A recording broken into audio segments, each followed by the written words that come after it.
Mes chers compatriotes, Pierre Neveu.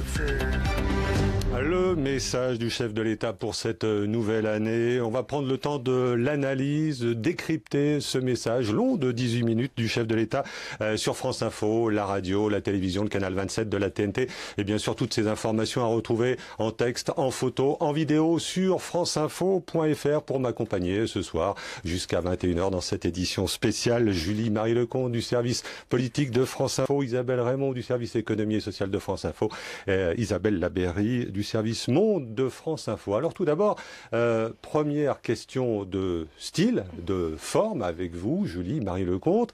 Le chef de l'État a choisi un décor sobre. Il n'y a pas, entre guillemets, les dorures de l'Élysée, la table du général de Gaulle. C'est un décor sobre. On lui avait reproché ces derniers jours d'être dans l'emphase de l'Élysée. Cette fois-ci, c'est plutôt sobre au niveau de la forme. Oui, cadre classique, table de marbre blanc, fenêtre ouverte derrière lui sur le jardin. C'est le blanc qui domine ce soir. Drapeau français, européen derrière le chef de l'État. Et puis vous avez peut-être remarqué utilisation de deux plans, un plan serré sur le chef de l'État et puis un plan plus large qui fait apparaître derrière lui, à sa droite si je ne me trompe pas, un grand tableau avec une Marianne et écrit en dessous le mot fraternité. Donc très important pour la forme. Maintenant le fond, c'est un discours très long. Je crois que le plus long discours jusqu'à présent c'était le général de Gaulle, exactement 18-19 minutes. Là aussi un peu plus de 17 minutes pour Emmanuel Macron. Et on pourrait dire que c'est quasiment un discours programme de candidat tant il balaye tous les chapitres de la vie politique, de la vie publique, de toute son action. D'ailleurs, il reprend un certain nombre de mécanismes de ses discours de campagne, oui, et même d'expression. La France plus forte pour être plus juste. Ça, c'était vraiment le slogan de la campagne. Et il le réutilise. Il réutilise aussi cette emphase qui se veut mobilisatrice quand il parle aux Français. Et puis, ce qui est intéressant, on le disait juste avant l'intervention du président de la République, on attendait beaucoup Emmanuel Macron sur la question de l'empathie. Il s'y installe immédiatement, dès les premières minutes, en adressant tout d'abord ses vœux aux Français qui sont isolés, qui sont seuls, aux personnes qui souffrent, pour qui la solitude est encore plus difficile à vivre dans ces moments de fête. Alors il rappelle qu'il a été élu pour tenir des engagements et tout de suite il dit, eh bien, je suis dans l'action, je vais tenir ces engagements, les voici. Je respecterai... La transformation du pays. La transformation, ça c'est le mot-clé. Oui. Ça c'est à peu près tout ce que les conseillers d'Emmanuel Macron avaient bien voulu nous dire de ce dont il serait question dans ses vœux. Transformer, les transformations déjà accomplies, les transformations à venir. Continuer la transformation au même rythme. Ça, c'est important. Un ministre cité dans Le Monde, je crois, la semaine dernière, disait Emmanuel Macron, s'il arrête de marcher, s'il arrête d'agir, il tombe. Il faut continuer tout le temps à bouger. Et là, il décline. Il y a les territoires ruraux, les agriculteurs, les quartiers populaires, l'outre-mer, les salariés, les fonctionnaires, l'école, la science, la culture. Il ne parle pas des sports ce soir. J'ai pas entendu le chef de l'État parler des sports. C'est vraiment quasiment un discours programme. Je reviens sur cet aspect-là. Il balaye toute la partie de la vie publique, administrative, politique. Tout est décliné. Et puis il est vraiment dans cette volonté de rassembler, de parler à tous les Français. Alors j'ai remarqué aussi une phrase, il fait une citation. Celle de John Fitzgerald Kennedy, lorsque le président américain dit « Demandez-vous ce que vous pouvez faire à votre pays », eh bien, il s'est imprégné de cette phrase pour citer le président John Fitzgerald Kennedy, lui aussi, un président jeune, jeune, dynamique, en marche, en mouvement, pour énoncer un petit peu son programme. Alors, on va voir en détail avec Isabelle Raymond, Isabelle Labeyrie, ce qu'a dit le chef de l'État. J'ai remarqué qu'il y avait une grande part dans ce discours consacré à la partie internationale. Il a été question du Sahel, du Levant, de la Syrie, mais aussi de l'Europe. Évidemment, l'Europe, vous le savez, c'est son grand credo européen qui s'était exprimé dès son élection. Souvenez-vous, son premier voyage, toutes affaires cessantes à Berlin pour rencontrer Angela Merkel. L'Europe, c'est important. Il nous dit ce soir, je crois profondément que l'Europe est bonne pour la France. Et j'ai besoin de vous. Et il s'adresse à ses concitoyens français, mais aussi à ses concitoyens européens. Et il rappelle cette initiative qu'il avait présentée pendant sa campagne, ces conventions démocratiques qui doivent être lancées en cette fin d'année dans tous les pays de l'Union européenne pour écouter les citoyens, pour ce qu'ils disent, ce qu'ils pensent de l'Union, ce qu'ils veulent de l'Union européenne. Donc c'est important. Il veut un sursaut européen. Il dit encore, nous ne devons rien céder ni au nationalisme, ni aux sceptiques. Oui.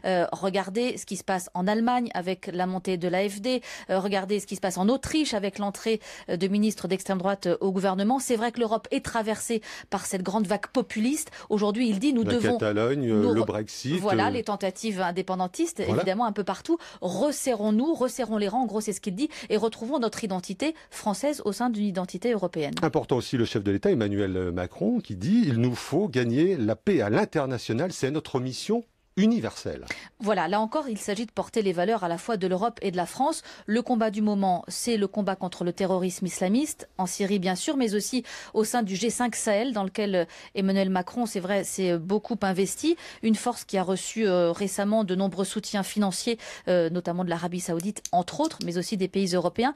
Et il s'agit, au sein du G5 Sahel, de lutter contre ce terrorisme islamique en Afrique. C'est une force qui doit monter en puissance, là, très rapidement, au printemps 2018. Donc, c'est ce que nous dit aussi ce soir Emmanuel Macron, c'est qu'il veut engager la France dans cette lutte-là, sur ce terrain-là. Alors, au niveau économique et social, avec vous, Isabelle Raymond, je n'ai pas entendu le chef de l'État dire concrètement, eh bien, en cette année 2018, il va y avoir tel projet de loi, telle réforme.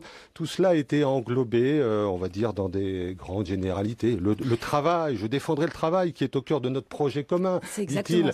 Et il ne fait pas, comme de l'ancien président, l'inversion de la courbe du chômage une priorité. Là, il n'en a pas été question. Il a forcément appris évidemment des erreurs, si l'on peut dire, de François Hollande. Mais vous l'avez dit, le travail, c'est quand même, ça fait partie des fils conducteurs de ce discours. Il commence d'ailleurs par saluer ceux qui sont au travail ce soir, les médecins, les forces de l'ordre, ceux qui assurent les transports, la continuité des services publics. Et puis le travail, il y revient longuement dans la deuxième partie de son discours, à partir de 20h10 à peu près. C'est quand même, le travail, c'est quand même une des premières lois importantes de son début de quinquennat. Les ordonnances qu'il a fait passer très très vite, c'était très important pour lui. Il ne s'est pas attardé sur les textes. Il ne s'est pas attardé sur les textes, mais il revient quand même sur les grands principes. Il y a le travail, il y a la formation tout au long de la vie, l'apprentissage. Ce sont quand même, finalement, mine de rien, il énonce, il dit, ça va jalonner quand même 2018. Ce sont les grandes réformes quand même de 2018 dont il parle, comme ça, en pointillé. Alors, il ne parle pas effectivement de la réforme de l'assurance chômage, qui est quand même une des lois importantes. Il ne l'a pas dit concrètement, à venir, mais il tous a les dit projets de formation professionnelle et apprentissage, ce sont deux des principales réformes de 2018. Et je crois qu'il dit quand même il faudra aider les chômeurs à se former, et puis il évoque comme en passant, enfin non, pas comme en passant d'ailleurs, il évoque le fait que le droit au chômage sera élargi aux indépendants. Mais il ne fallait pas s'attendre à ce qu'Emmanuel Macron rentre dans le détail, dans un catalogue précis des chantiers. Il avait dit pendant la campagne, et c'est ce qu'il met en œuvre là, je veux être le président du cap, ce cap dont il estimait qu'il avait tant manqué à François Hollande, et c'est ce qu'il fait dans cet exercice-là, il montre le cap. Les grandes lignes. Et ce soir, on aura noté qu'il y a quand même une bonne minute 30, qui est consacrée aux personnes qui n'ont pas de toit, aux sans-abri, aux personnes que l'on doit accueillir sur le territoire français. C'est notre vocation, dit-il en quelque sorte, mais on doit contrôler, on ne doit pas accueillir tout le monde. Là, vous parlez de effectivement, il évoque il essaye de déminer ce débat qui a commencé à fracturer, y compris sa majorité. On a senti, au moment où a commencé à être abordé le futur projet de loi asile et immigration, des tensions au sein du groupe La République En Marche, qui jusqu'à présent pourtant semblait ne pas présenter vraiment d'aspérité. Oui. Au point même d'ailleurs que Richard Ferrand, le président du groupe, a décidé de consacrer là, à la rentrée, une réunion en présence du ministre de l'Intérieur Gérard Collomb, exclusivement consacrée à cette question-là. Alors, le président de la République qui dit ce soir nous sommes capables de l'exceptionnel. On va poursuivre l'analyse de cette intervention, ces vœux du chef de l'État pour la nouvelle année avec vous, Julie-Marie Lecomte, Isabelle Raymond, Isabelle Labéry, puis on sera en direct aussi de quartier d'état-major politique, Parti Socialiste, France Insoumise, Europe Écologie et Les Verts. Dans la deuxième demi-heure, à tout de suite. D'abord, la météo et les infos de 20h30.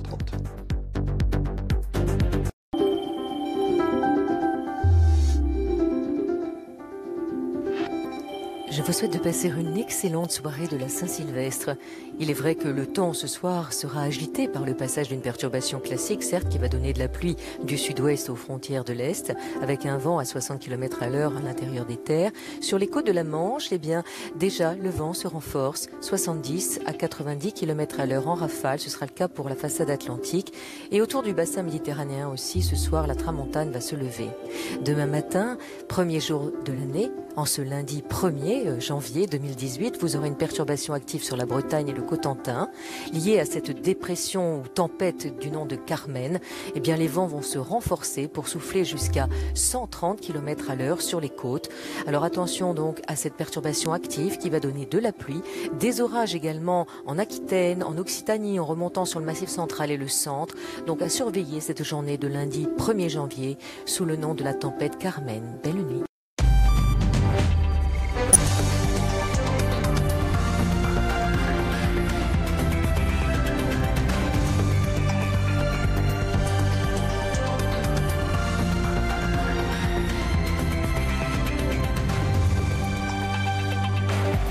Bonsoir, merci d'être avec nous sur France Info. La détermination, l'un des mots les plus appuyés par Emmanuel Macron. Le chef de l'État a présenté ses premiers vœux aux Français. La détermination, notamment pour les élections européennes. J'aurai besoin de vous, a-t-il lancé. La détermination également pour poursuivre les réformes engagées. On écoute le chef de l'État. Ces transformations profondes ont commencé et se poursuivront avec la même force, le même rythme, la même intensité pour l'année 2018. L'année qui s'ouvre, en effet, est celle de nombreux défis. Et nous construisons là une bonne part de notre avenir. Je continuerai à faire ce pourquoi vous m'avez élu. Rendre la France plus forte et plus juste. Le reste de l'actualité, c'est d'abord la tempête Carmen qui fait une première victime. Un homme d'une 60aine d'années dans sa voiture a été tué par la chute d'un arbre.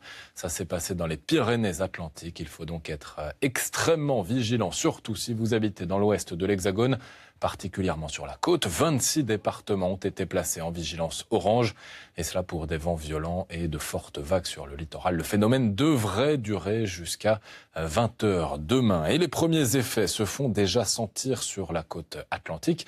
Ça commence à souffler, notamment en Bretagne. On voit cela sur place à Brest avec Muriel Lemorvan. Ça souffle déjà ici à Brest et ce n'est qu'un prélude à la tempête Carmen.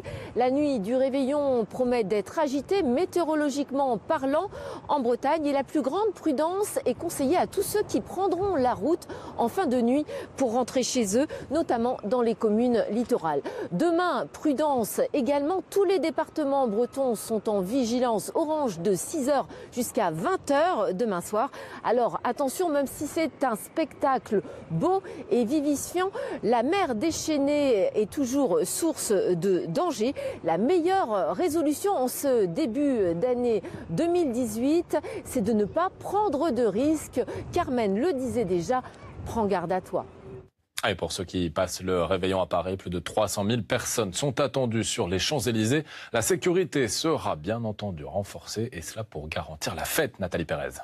Bien effectivement des mesures de sécurité particulièrement renforcées ici sur les Champs-Élysées où l'on attend ce soir plus de 300 000 personnes. Alors pour que la fête se déroule sans débordement, près de 2500 policiers, gendarmes et secouristes ont été déployés dans cette zone, une zone qui sera entièrement bouclée. Pour y accéder, il y aura des barrières filtrantes avec des fouilles de sacs systématiques et des palpations. La circulation sera également totalement interrompue. Seule interrogation, le feu d'artifice qui doit être tiré depuis l'Arc de Triomphe derrière moi à minuit pourrait être supprimé si le vent est trop fort dans la soirée. Des mesures de sécurité qui ont été étendues à tout le territoire français. Près de 140 000 policiers, gendarmes, secouristes et militaires de l'opération Sentinelle seront sur le terrain pour sécuriser la fête toute la nuit. Et puis on est déjà en 2018 à certains endroits du globe. On va le voir sur ces images. Magnifique spectacle pyrotechnique. L'Asie et la Thaïlande notamment ont déjà célébré la nouvelle année. Célébration également festive en Corée du Nord. Ce sont les îles françaises du Pacifique qui se sont souhaitées la bonne année en premier. Voilà, la suite de l'édition spéciale pour débriefer les vœux du président de la République. C'est maintenant sur France Info et c'est avec Pierre Neveu. France Info. Édition spéciale, Pierre Neveu.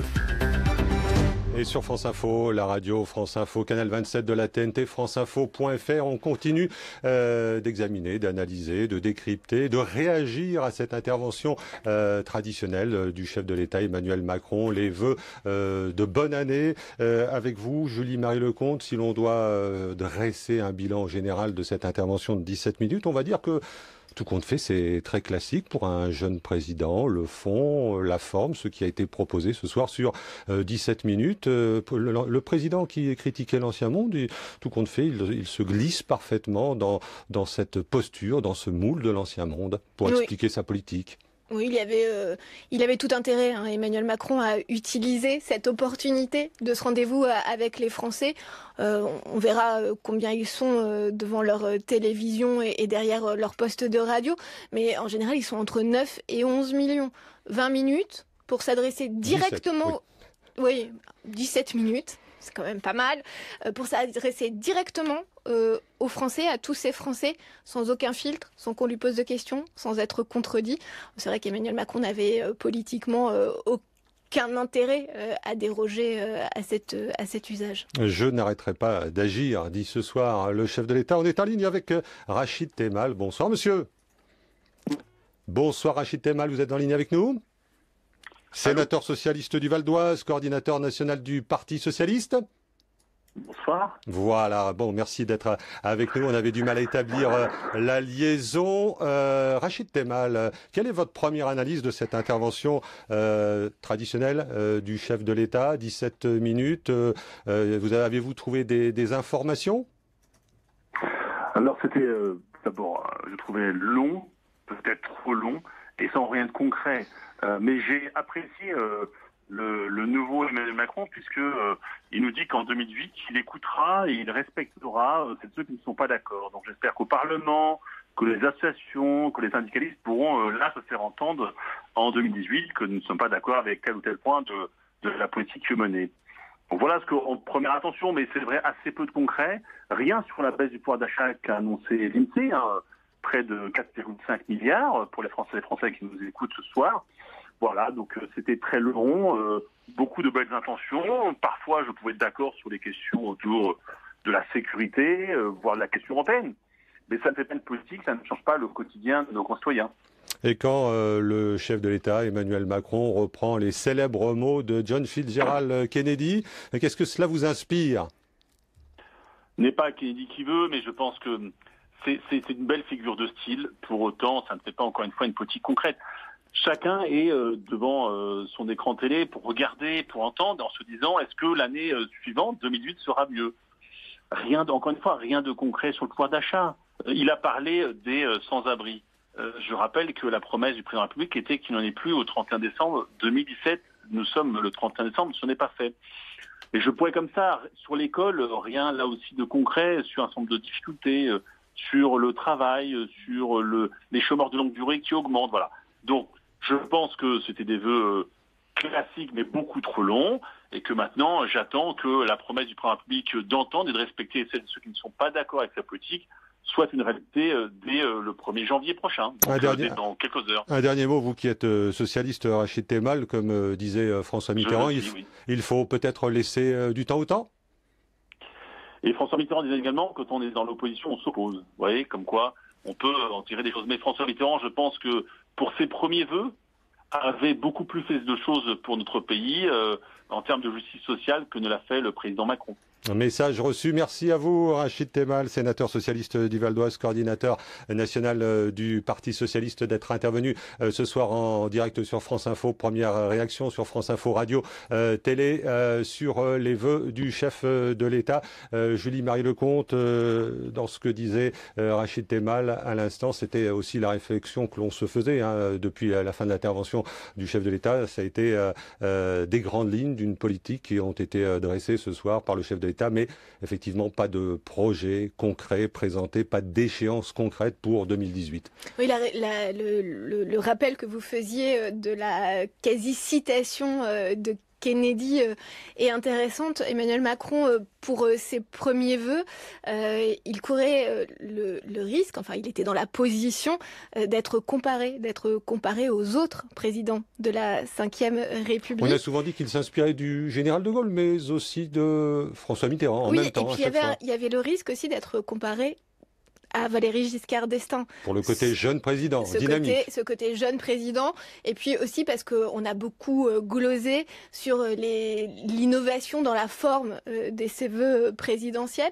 Et il est probable que cette référence à Kennedy ne soit pas tout à fait innocente, parce qu'elle permet justement d'aller référencer ailleurs, et ça Emmanuel Macron aime bien. Il n'y a rien d'innocent en politique, de toute façon, je crois. Isabelle Labeyrie, lorsque l'on revient sur les propos du chef de l'État concernant l'étranger, eh bien, il y a d'abord la lutte contre le terrorisme, priorité en France, mais aussi priorité à l'action internationale au Sahel, au Levant, avec la présence de militaires français engagés sur le terrain. Effectivement, et ce G5 Sahel auquel Emmanuel Macron tient beaucoup, dans lequel il s'est énormément investi depuis son élection, une structure un petit peu en difficulté qui a finalement réussi à obtenir beaucoup de financement de la part des partenaires européens et ailleurs. Florence Parly est sur place en ce moment, elle passe la nouvelle année aux côtés des militaires au Sahel. Pour saluer les militaires qu'Emmanuel Macron a également évoqué dans son intervention. Mais j'aimerais tout à l'heure qu'on reparle aussi de l'Europe, parce qu'il a fait un discours, Emmanuel Macron, qui est un quasi-miroir de ce que Angela Merkel a dit aux Allemands pour ses vœux du 31 décembre, sur le fait que l'Europe atteignait une année 2018 décisive, et sur le fait que les Allemands, comme les Français, devaient redonner de la force, non pas seulement au couple franco-allemand, mais à l'Europe tout entière. Eh bien, on va parler de l'Europe dans quelques instants, 20h40 sur France Info. Toute l'info à présent avec vous, Martin Barthollet. Décor sobre au drapeau français et européen, mais aussi un tableau de Marianne derrière le président. Emmanuel Macron a adressé ses premiers vœux aux Français en tant que chef d'État depuis l'Elysée. L'année 2017 a été celle du choix, selon le président. Nous sommes à la tâche pour transformer le pays, a insisté Emmanuel Macron. Les transformations comme celles engagées à l'école, au travail, sur le climat se poursuivront avec la même force en 2018. 26 départements de l'Ouest placés en vigilance orange pour vents violents et vagues submersion par Météo France. La tempête Carmen doit arriver sur le littoral cette nuit. Des rafales à plus de 110 km/h sont attendues. Un homme est mort au début d'après-midi dans les Pyrénées-Atlantiques à cause de la chute d'un arbre alors que les vents soufflaient déjà violemment.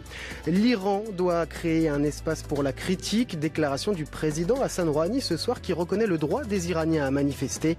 Le dirigeant sort de son silence après plusieurs jours de contestation dans le pays. Le bilan s'alourdit en République démocratique du Congo après des manifestations contre le président Kabila. Selon l'ONU, 8 personnes ont été tués aujourd'hui à Kinshasa. Une centaine d'autres ont été arrêtés dans la capitale. Les forces de sécurité ont dispersé des rassemblements en début d'après-midi un peu partout dans le pays. France Info. France Info. Édition spéciale. Pierre Neveu. Une édition spéciale consacrée aux vœux du chef de l'État, 17 minutes, presque 18 minutes d'intervention, seul, face à la caméra, où il a été question de politique étrangère, on va y revenir, de politique générale, mais aussi de politique économique. Isabelle Raymond, le chef de l'État, parle du travail, une priorité. Le travail est au cœur de notre projet commun, dit le chef de l'État. Je mise sur le travail, a-t-il dit. Nous avons besoin du travail et je le défendrai sans relâche. Une allusion à peine voilée aux ordonnances qui ont été passées donc dans l'urgence au début de son quinquennat. Une loi qui était très importante pour lui, avec deux projets corollaires qui vont jalonner 2018, a-t-il dit. La loi sur l'apprentissage, la formation professionnelle tout au long de la vie, qui permet aux chômeurs, aux trop nombreux chômeurs, de retrouver un emploi. Et puis il a eu un mot pour les salariés du privé, pour les agriculteurs, pour les indépendants et également pour les fonctionnaires qui ont été quand même qui ont en tout cas eu l'impression d'avoir été oubliés en ce début de quinquennat. La CSG, pour eux, sera à peine compensée.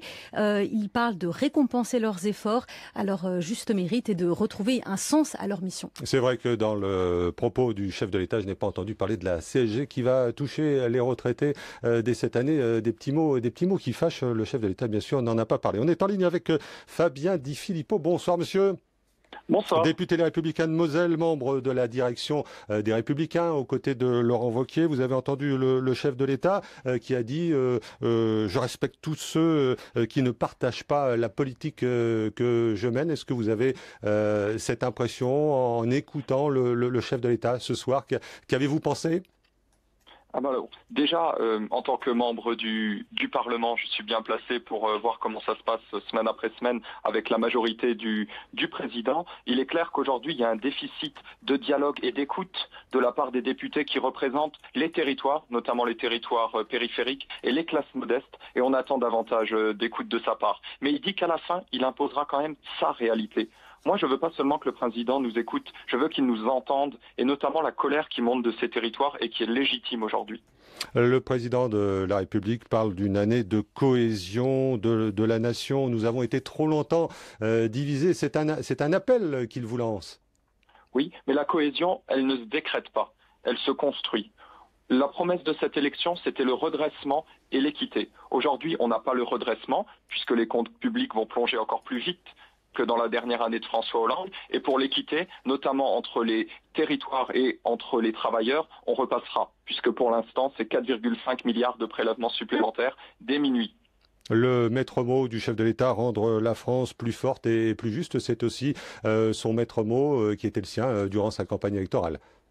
Bien sûr, mais là encore, on a face à nous un président qui est le président des grands concepts, qu'on manie de manière assez poreuse et avec lesquels on ne peut être que d'accord.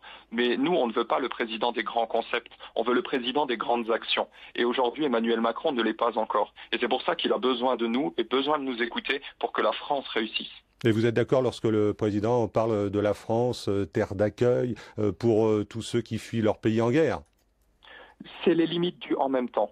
Puisqu'il semblait vouloir mettre en place un projet de loi qui réglemente davantage les conditions d'accueil et qui tienne compte aujourd'hui de la réalité de la situation française, qui ne permet pas d'intégrer toutes ces personnes dans de bonnes conditions. Et aujourd'hui, on manie des grands principes comme effectivement l'accueil. Mais derrière, il faut mettre des chiffres et une réalité très concrète. Et c'est ça qu'on attend de sa part. Merci d'avoir été en direct avec nous, Fabien Di Filippo, député Les Républicains de Moselle. On passe la parole à présent à la porte-parole d'Europe Écologie Les Verts, Sandra Rigol. Bonsoir.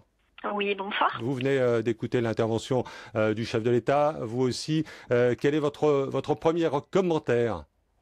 La première impression, c'est que, encore une fois, on nous promet beaucoup de changements, mais que le changement, c'est surtout un élément de communication. Ça ne s'incarne pas dans les actes. On a une forme qui change vaguement, mais sur le fond, c'est de la politique ultra classique et même tristement néoclassique. C'est un beau discours-programme qui semble vouloir viser surtout un roman politique très très personnel pour fonder une posture présidentielle, mais pas un mot ou quasi sur les engagements de fond, pas un mot sur le climat, pas un mot sur l'environnement. C'est ce que j'allais vous demander, justement, le climat, l'environnement, vous attendiez certainement une annonce, peut-être des annonces, des engagements précis, et là ? Oui, surtout après le grand route du One Planet Summit, après les grandes promesses sur le climat, après tout ça, on s'attendait à ce qu'il y ait quelque chose, après que les scientifiques se soient mobilisés, mais rien. Encore une fois, on a des discours et pas du tout d'actes. Mais c'est pas que sur l'environnement. On a par exemple un très beau discours de fraternité et d'ouverture, mais quand j'entends le président dire que le gouvernement s'est largement engagé pour offrir un toit à tous les sans-abri, alors que les chiffres du 115 disent tout l'inverse, disent qu'on n'a quasi jamais connu une situation aussi extrême avec des régions où on est à quasi 90% de gens qui ne trouvent aucune réponse. Quand on a un porte-parole comme Castaner qui dit que ceux qui sont à la rue, au final, c'est parce qu'ils le veulent bien, parce qu'ils l'ont choisi. Je me dis qu'on n'a jamais eu un président qui fasse une aussi grande différence entre le discours et entre les actes. Merci. Et on a la même chose sur le droit d'asile, dont on entend le président dire qu'il est un devoir de la France, mais qui est sans mots sur la politique de son ministre Collomb, qui, elle, est sanctionnée par toutes les instances internationales. de la même façon. Il nous dit que le travail est au centre de ce qu'il doit faire, mais quel travail ? Comment est-ce qu'il pense le travail de demain ? Pas un mot sur les promesses que nous on fait sur la création d'1 million d'emplois par la transition écologique ou que font les associations autour d'Attaque et compagnie sur la création d'1 million d'emplois. Il nous promet un emploi, de l'emploi pour les gens, des toits pour ceux qui n'en ont pas, de l'ouverture de l'accueil pour ceux qui n'ont plus rien, mais dans les actes, il n'y a absolument rien. C'est assez triste de voir qu'encore une fois, on a un très beau discours, mais que derrière, les actes sont à contrario. Merci Sandra Rigol d'avoir été en direct sur l'antenne de France Info. Je rappelle que vous êtes porte-parole d'Europe École et Gilets Verts. Je me retourne à nouveau vers Isabelle Labeyrie. Vous évoquiez il y a quelques instants le champ d'action européen du chef de l'État, cette main tendue à notre partenaire allemand. Oui, ça m'a vraiment frappé parce qu'on retrouve dans ces vœux exprimés ce soir par Emmanuel Macron les mêmes mots qui ont été employés par la chancelière, dont les vœux ont également été enregistrés et qui sont diffusés également ce soir à la télévision en Allemagne. Ces mots, c'est cohésion de l'Union européenne. C'est 2018, année décisive pour les 27, des élections se profilent au printemps 2019. Le fait que la France ne peut pas réussir sans l'Europe, Angela Merkel dit la même chose. L'Allemagne ne peut pas réussir sans l'Europe. Les pays sont liés de façon indissociable. Et on sent vraiment de part et d'autre cette volonté de redonner une envie commune, une ambition commune aux peuples européens. À signaler quand même qu'Emmanuel Macron ne lâche pas sa partenaire. En Allemagne, les élections législatives ont eu lieu le 25 septembre. Donc c'est très mauvais en calcul, mais ça fait à peu près 3 mois. Toujours pas de gouvernement stable. On s'achemine vers un gouvernement minoritaire. C'est quand même compliqué ces circonstances-là pour faire avancer le couple franco-allemand. Mais on voit qu'Emmanuel Macron tient sa parole. Son partenaire privilégié en Europe, il le dit. C'est par là que tout commence. C'est par Berlin. Donc on voit que là-dessus, au moins, il ne se renie pas, il ne renie pas son engagement européen. Et le chef de l'État ne parle pas des mots qui fâchent, comme le Brexit, par exemple. Effectivement, pas un mot non plus de la Catalogne, mais ça, on le sait que l'Europe ne souhaite pas tellement considérer les volontés indépendantistes catalanes comme une question européenne, mais comme une question interne à l'Espagne. Sur le Brexit, ça va un petit peu mieux entre Londres et Bruxelles, donc on peut estimer que chacun ayant fait un pas en avant, on peut réussir à trouver des conditions... Parce qu'il y a un négociateur français, Michel Barnier. Voilà, des conditions à peu près correctes pour tout le monde pour avancer vers la question notamment du règlement financier du Brexit. Voilà, on va continuer à évoquer, à analyser, à réagir à cette intervention du 31 décembre du chef de l'État Emmanuel Macron. Mais avant cela, à 20h50 sur France Info, toute l'info avec Martin Bartoletti. Les transformations profondes ont commencé et se poursuivront avec la même force en 2018, a déclaré ce soir Emmanuel Macron en s'adressant aux Français pour les vœux de la nouvelle année. Le chef de l'État a affirmé aussi vouloir rendre la France plus grande et plus juste. Une année qui vient décisive sur le plan européen. Il ne faut rien céder aux nationalistes ou aux eurosceptiques, a affirmé le président de la République dans une allocution d'une vingtaine de minutes. À l'approche de la tempête Carmen, Météo France place 26 départements de l'Ouest en vigilance orange pour vent violent, mais aussi vague submersion. Cette alerte prend effet à partir de demain à 6h et s'étend des Pyrénées-Atlantiques au Calvados. Le peuple iranien a le droit de manifester et de critiquer. Le président Hassan Rouhani réagit ce soir au mouvement de protestation dans le pays. Environ 200 personnes ont tenté de se rassembler dans le centre de Téhéran aujourd'hui. Hier, 2 manifestants ont été tués. La mobilisation a commencé il y a quelques jours pour dénoncer la politique économique du pays. Ils ont jusqu'à 13h demain pour célébrer le passage en 2018, ultimatum fixé par la préfecture de Meurthe-et-Moselle.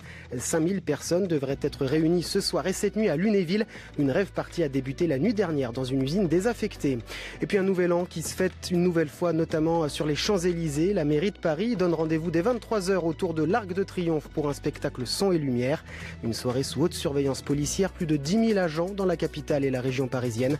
En tout, 140 000 policiers, gendarmes et pompiers sont déployés sur tout le territoire. France Info. France Info. Édition spéciale. Pierre Neveu. Une édition spéciale consacrée aux vœux du chef de l'État, les premiers de son quinquennat. Julie-Marie Lecomte du service politique de France Info. Que retenir en un mot? J'ai envie de retenir le chef de l'État appelle à la cohésion nationale et cela passe par l'Assemblée, par le Sénat. C'est un appel du pied, une main tendue qui est faite à tous les élus. Oui, il a besoin de cette cohésion parce que il veut que les transformations se poursuivent au même rythme. Qu'il le souhaite. qui le souhaitent, au même rythme que pendant les 8 mois écoulés. Ça a déjà été assez sportif. Ça va continuer. Il prépare les Français à cette idée-là. Il ne fait pas la liste des chantiers à venir. Et pour cause, il y a des rendez-vous importants, hein, ne serait-ce que pour le premier trimestre, le premier semestre de 2018. 3 grandes réformes sociales, l'assurance chômage, la formation, l'apprentissage, une révision constitutionnelle que Emmanuel Macron appelle de ses voeux avant l'été, une loi sur la vie des entreprises, la loi sur l'asile et l'immigration. Ça, c'est vraiment un choix finalement d'Emmanuel Macron de ne pas se lancer dans la liste de ces chantiers qui peut-être ferait peur aux Français. Pour éviter de mettre les Français dans la rue, on va voir. Il préfère rester sur cette idée de cap pour que les gens ne retiennent qu'une chose, les transformations vont continuer, je vais agir. Alors justement, que pensez-vous de ces transformations? Adrien Quatennens, bonsoir. Bonsoir. Député France Insoumise du Nord, vous avez entendu comme nous le chef de l'État, un discours programme. Qu'avez-vous retenu précisément? Écoutez, je vous entends dire discours programme, moi j'ai surtout vu un saupoudrage de banalité qui finalement inscrit Emmanuel Macron dans la profonde continuité de ses prédécesseurs, et pour cause. Les agitations et les tentatives de faire nouveau d'un point de vue communicationnel ne suffisent pas à masquer ce qu'il fait, c'est-à-dire le prolongement des vieilles idées. Alors, on l'a beaucoup entendu ce soir, comme il le fait souvent, nous redire que pour lui, 2017 avait été l'année du choix. Il faut rappeler que c'est un choix, ça a été un choix par défaut pour beaucoup de Français, et ça, Emmanuel Macron a vite fait de l'évacuer. Je répète sans cesse, je fais ce à quoi je m'étais engagé. Il y a beaucoup de choses qui sont venues sur la table, et notamment dernièrement, qui ne faisaient pas partie de son programme. Bref, c'est pour moi un profond continuum qui s'exprime.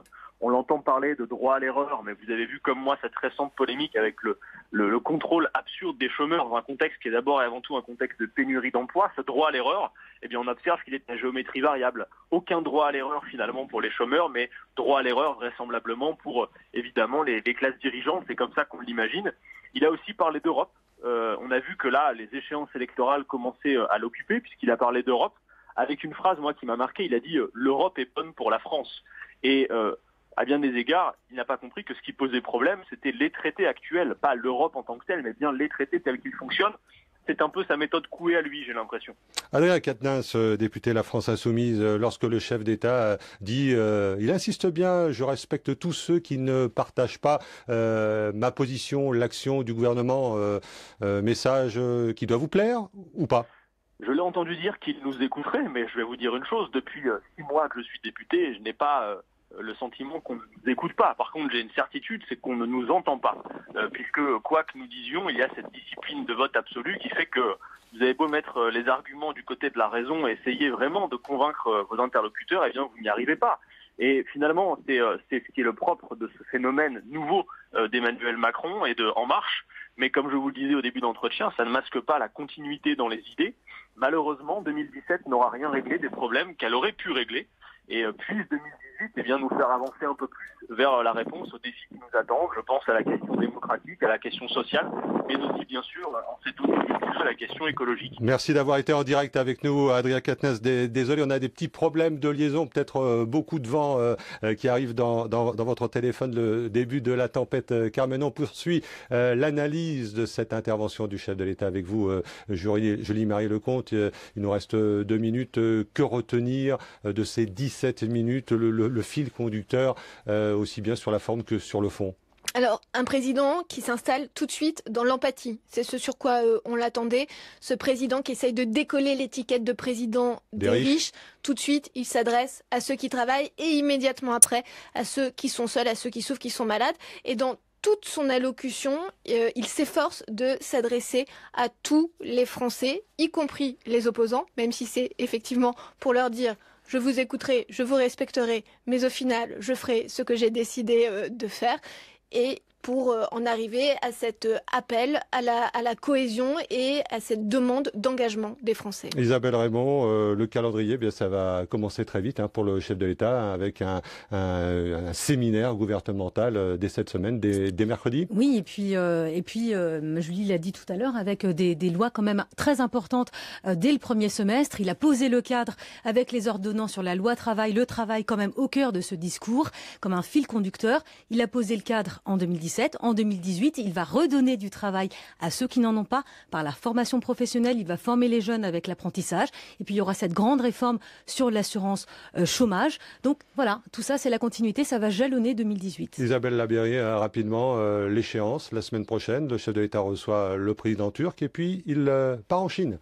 Oui, effectivement, ce sera son premier grand voyage à l'étranger pour l'année 2018. Merci d'avoir suivi cette édition spéciale sur France Info, radio, télé, Canal 27 de la TNT consacrée au premier vœu du chef de l'État pour la nouvelle année. Je remercie Julie-Marie Lecomte du service politique de France Info, Isabelle Raymond du service économie de France Info et Isabelle Labeyrie du service Monde de France Info. Bonne soirée à vous. L'information continue sur France Info. Restez avec nous.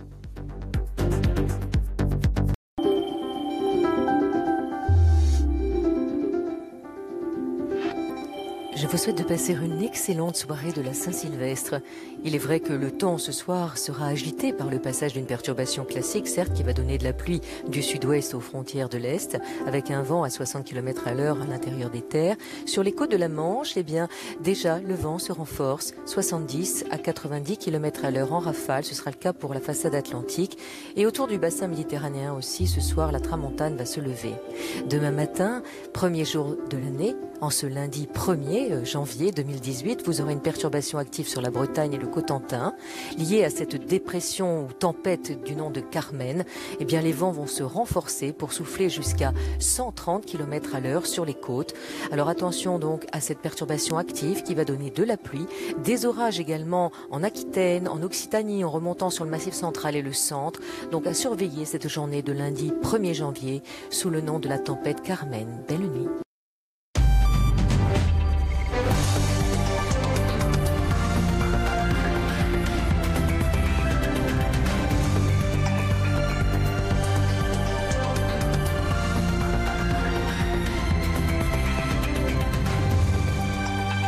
Ces transformations profondes ont commencé et se poursuivront avec la même force, le même rythme, la même intensité pour l'année 2018.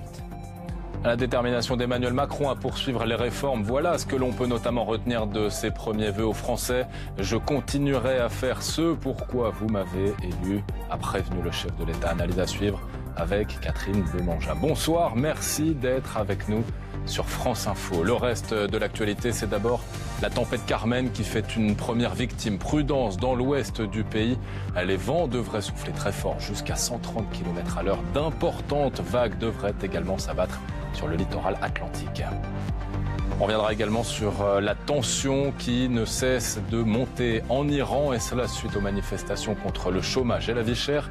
2 protestataires ont été tués, 200 autres arrêtés à Téhéran. Et puis ces magnifiques spectacles pyrotechniques. Nous sommes en Thaïlande, l'Asie, où il y a déjà célébré 2018, la nouvelle année dans le monde au fil des heures. Les plus belles images de la fête à voir avec nous dans quelques instants. À la détermination, c'est donc l'un des mots les plus appuyés par Emmanuel Macron. Le chef de l'État a présenté ses premiers vœux aux Français. La détermination, notamment pour les élections européennes. J'aurai besoin de vous, a-t-il lancé. La détermination également pour ne rien lâcher et poursuivre les réformes engagées. On en parle dans quelques instants avec Catherine Demangin. Mais d'abord, on écoute Emmanuel Macron. Ces transformations profondes ont commencé et se poursuivront avec la même force, le même rythme, la même intensité pour l'année 2018. L'année qui s'ouvre, en effet, est celle de nombreux défis. Et nous construisons là une bonne part de notre avenir. Je continuerai à faire ce pourquoi vous m'avez élu. Rendre la France plus forte et plus juste.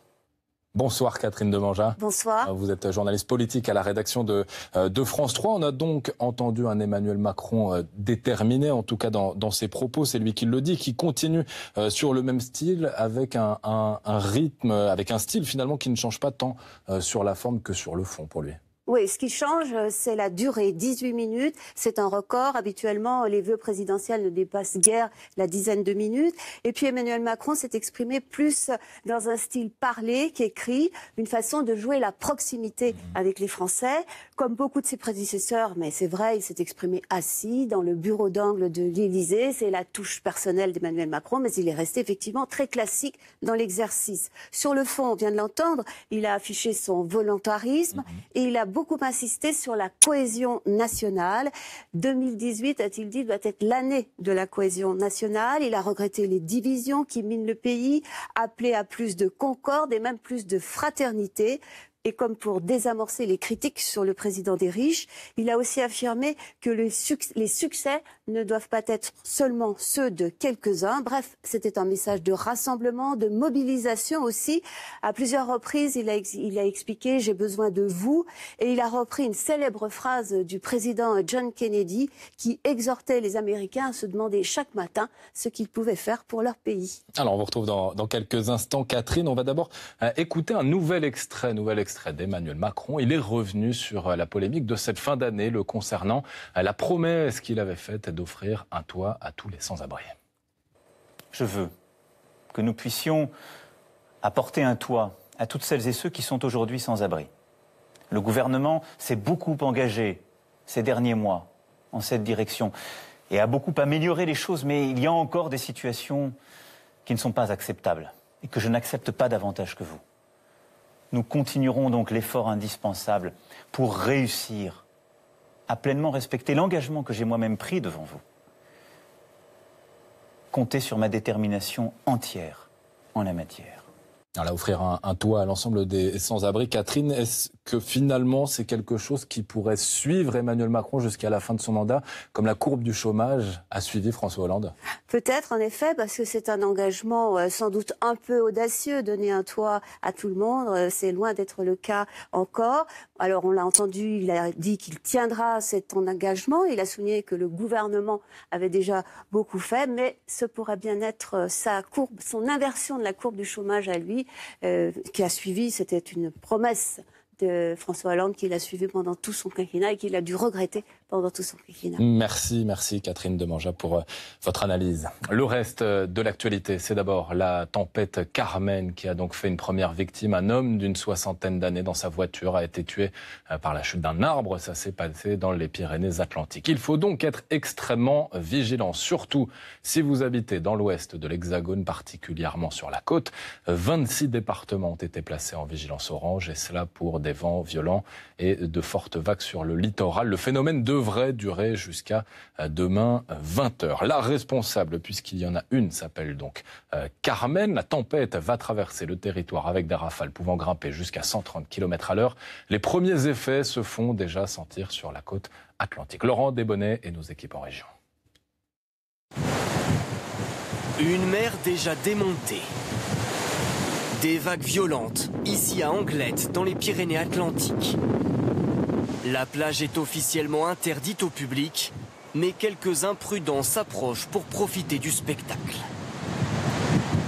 Sur tout le littoral atlantique, Météo France redoute demain des rafales jusqu'à 140 km/h et des vagues submersion jusqu'à 9 mètres d'eau. Alors à Biarritz, d'imposants sacs de sable ont été disposés sur le front de mer. Des mesures de prudence aussi dans le Finistère. Toutes les liaisons vers les îles de Molène et d'Ouessant sont désormais suspendues. À midi, ces passagers étaient parmi les derniers à embarquer. Vous n'avez pas peur d'être malade là? Ça va, non, mon ami oui, mais moi ça va. Moi j'ai pris des petits bonbons à sucer. Je crois que demain ça va être pire, donc on vaut mieux qu'on passe, c'est le dernier bateau je crois, qui passe. Demain c'est annulé pour demain. Voilà. Donc vous savez qu'il n'y a pas de bateau demain pour rentrer? Ouais. C'est pas grave ça. On n'a pas dit à nos patrons, c'est bon. Des creux de 5 à 10 mètres sont déjà observés au large. Météo France recommande ce soir de ne pas circuler dans toutes les zones en bord de mer. Prudence donc si vous réveillonnez dans l'ouest de l'Hexagone. Et pour ceux qui passent le réveillon à Paris, plus de 300 000 personnes sont attendues sur les Champs-Élysées. La sécurité sera bien sûr renforcée et cela pour garantir la fête. Plus de 10 000 membres des forces de l'ordre y seront mobilisés. Nathalie Pérez. Bien effectivement des mesures de sécurité particulièrement renforcées ici sur les Champs-Élysées où l'on attend ce soir plus de 300 000 personnes. Alors pour que la fête se déroule sans débordement, près de 2500 policiers, gendarmes et secouristes ont été déployés dans cette zone, une zone qui sera entièrement bouclée. Pour y accéder, il y aura des barrières filtrantes avec des fouilles de sacs systématiques et des palpations. La circulation sera également totalement interrompue. Seule interrogation, le feu d'artifice qui doit être tiré depuis l'Arc de Triomphe derrière moi à minuit pourrait être supprimé si le vent est trop fort dans la soirée. Des mesures de sécurité qui ont été étendues à tout le territoire français. Près de 140 000 policiers, gendarmes, secouristes et militaires de l'opération Sentinelle seront sur le terrain pour sécuriser la fête toute la nuit. L'actualité à l'étranger à présent avec la tension qui ne cesse de monter en Iran et cela suite aux manifestations contre le chômage et la vie chère. 2 protestataires ont été tués, 200 autres arrêtés à Téhéran. Le gouvernement a par ailleurs de nouveau restreint l'accès aux réseaux sociaux. Diane Schlinger.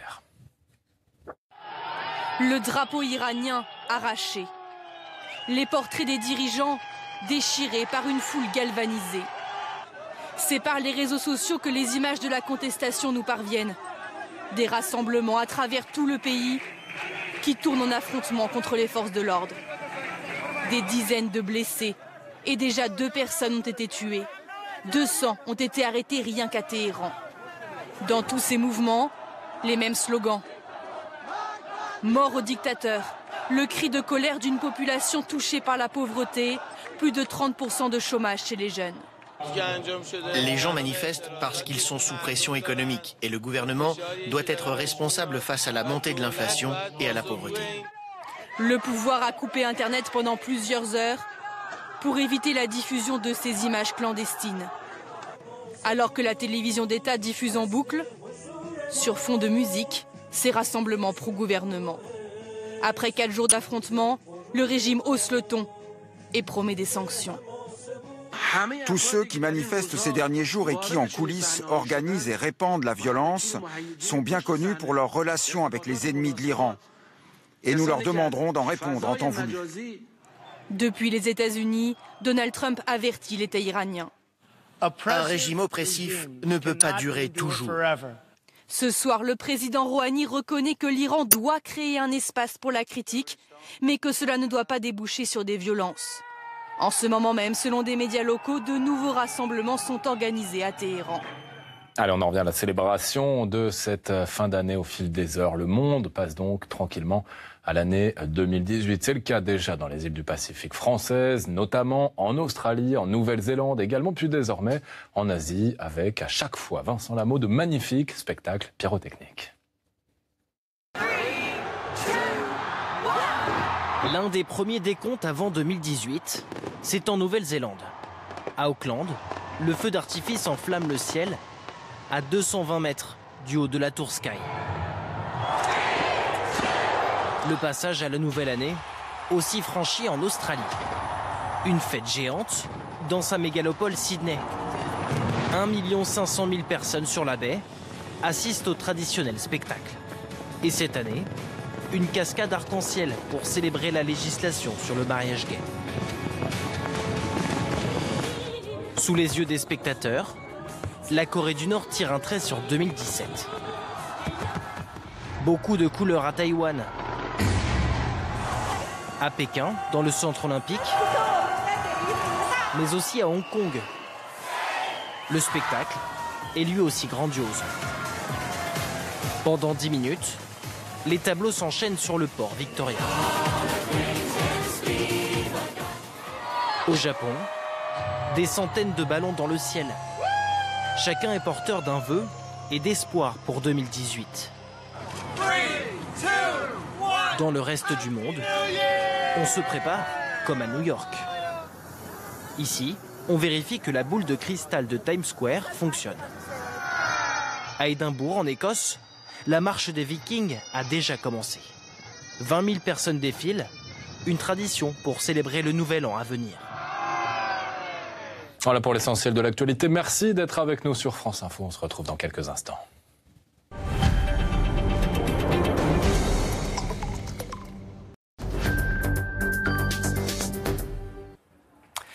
Rétro-politique de cette année 2017, un peu dingo, il faut bien le dire, avec une marcheuse de la première heure, Axelle Tessandier. Bonjour madame. Bonjour. Et avec vous, nous allons parler de ce qu'il y a un an, jour pour jour, relevait encore de la plus pure science-fiction, c'est-à-dire ceci. Quel est le choix des Français? Il est 20h. Voici le nouveau président de la République et c'est Emmanuel Macron avec 65,1% des suffrages qui arrive en tête et qui devient le nouveau président de la République, c'est Emmanuel Macron. Vous avez l'air de toujours pas y croire.